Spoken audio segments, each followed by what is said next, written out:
if I had known going into it that you're not going to know enough beforehand, but it's alright, you're going to learn to go through it, that just embrace the learning experience for what it is and don't worry about it so much. Just knowing that. Like, learning how to learn in a new way was part of the UAL CSM experience for me. And that's just something I had to, like, get into.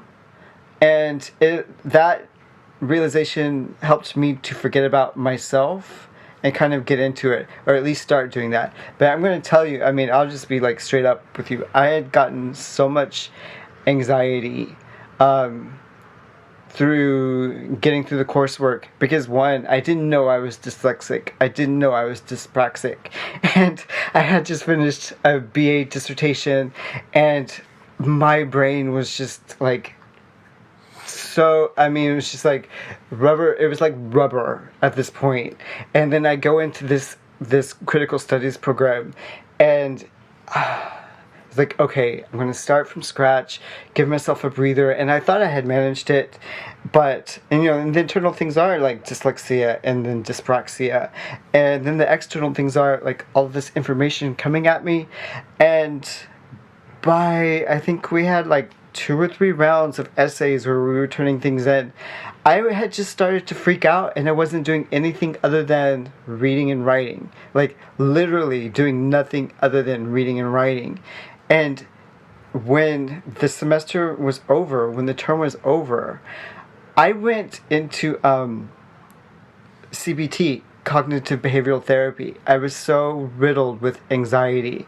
Like, just like even after the course was over, waves of anxiety would just pass through me. Like, I don't know, I couldn't feel what it felt like to be normal anymore sometimes. I would just be walking down Oxford Street and my heart would just be beating out of my chest for no reason. And I remember that feeling coming up when I had like a deadline due in the BA thing, and it grew a little more when we had like our essays due for critical studies, and it just kept growing and it didn't really end. I wish I had just known what I learned through therapy, that it's alright to experiment, it's alright to learn how to learn, every situation is different. And I didn't know that. And something that had been communicated to us on the very first day was that, you know, your MA grade doesn't really matter as long as you pass, unless you want to go into the PhD program. And then you're going to have to do pretty well. So I was not off the hook. And I never felt off the hook. I never felt like I could just breathe. And so, like, the pressure was just full on.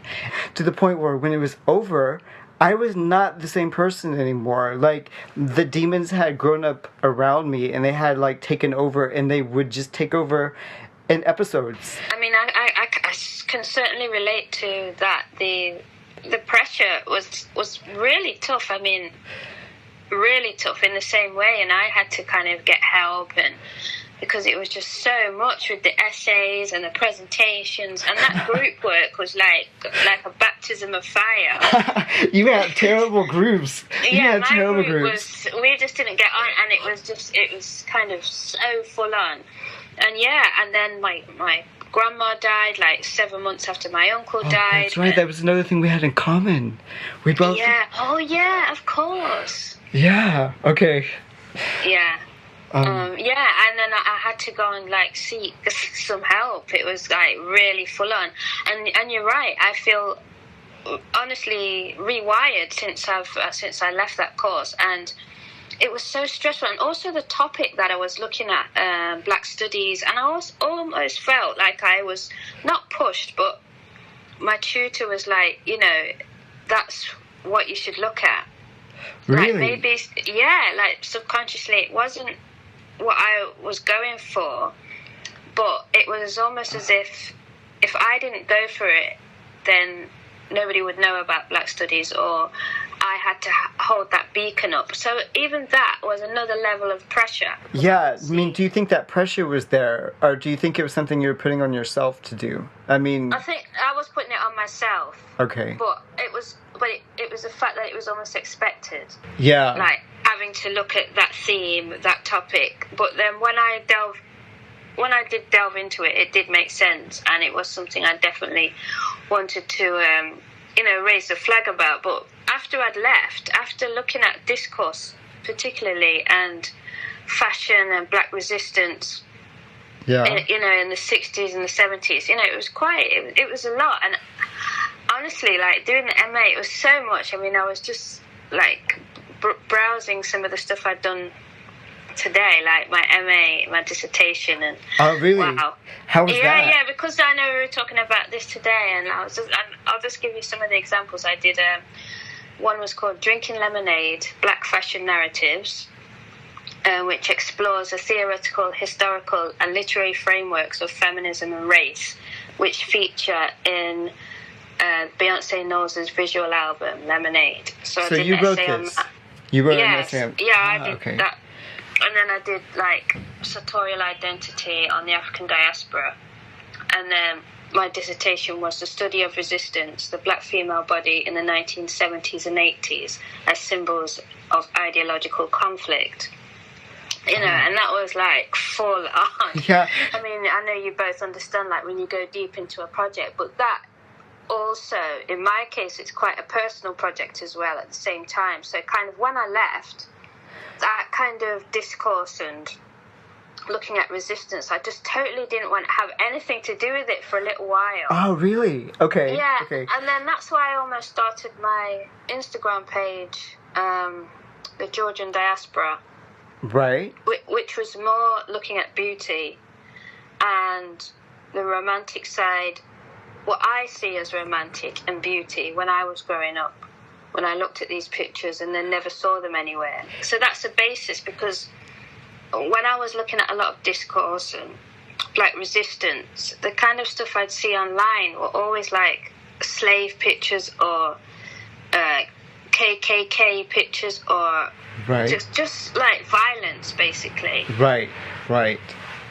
So, visual violence. Yeah. Of that time involving black bodies, and I kind of wanted to counteract that. Oh, see, I didn't know that was in contrast to what you were doing in the program and for your dissertation. It seemed, I mean, from the outside, it almost looks like a natural extension, almost like approaching it from a different angle. Because it was that I was like looking and studying so much kind of violence and the kind of the wrongs that had been done, and it was full on. And the Instagram page was like a break from that. It was like the beauty that I see and kind of what I'm truly interested in. Right. And almost kind of what I don't want to kind of involve. So it's hard, because especially looking at whether I was to do a PhD. Right. Because I almost think I don't want to go down that road again. I don't think that my brain could take looking at discourse, but how do I look at, black fashion without, looking at the hardships of the black narrative? So that's kind of my dilemma at the moment. Rick, have we talked about what you had known going into the program? I mean, I partly talked about it at the beginning. Is it really engaged more with the students? I did engage with some of the students, and we're good friends, even to the point where we're gonna visit one of them in China. I think your course would have been really interesting to do, because that idea... I think everybody should do that course at least once. Anytime in your career, anything that you're doing, go into that course, because you will... It kind of buzzes, it puts electricity in your body, and it forces you to think and to do so much. It's not so academic. No, and really there isn't that. You can really go into that course and like be playful, and I guess I should have gone in thinking that more, and I didn't, but in the end it went well, and it turned out well. And learning how to just be more experimental, not be attached to the idea of success, and play around with it and vary your approach to things, and that sounds like one of the core lessons to learn. Yeah, because regardless of any of it, it's an experience, and nobody's gonna be able to take that experience away from you. So why not try to enjoy it if it's possible? Yeah. So, yeah. I see. And I guess it's almost like your course was based on the creative process, which isn't linear. It's kind of all over the place. It's scary, it's messy, it's wrong, and then when you go through all the craziness, you kind of suddenly, just before the deadline, you kind of come to a realization. Yeah, it's a raw process, and you're left in the end like exposing yourself in so many different ways, and you basically, it's just a raw process, and I guess that feeling of being exposed, if you're really in it and you're doing it the way that you should be.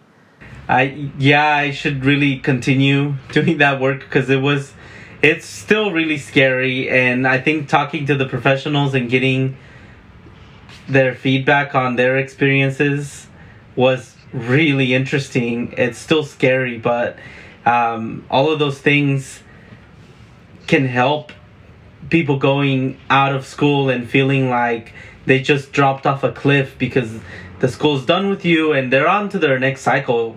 It's like that. It's just repeating, like, just to think that there's another set of Applied Imagination people halfway through now, going into their final project phase.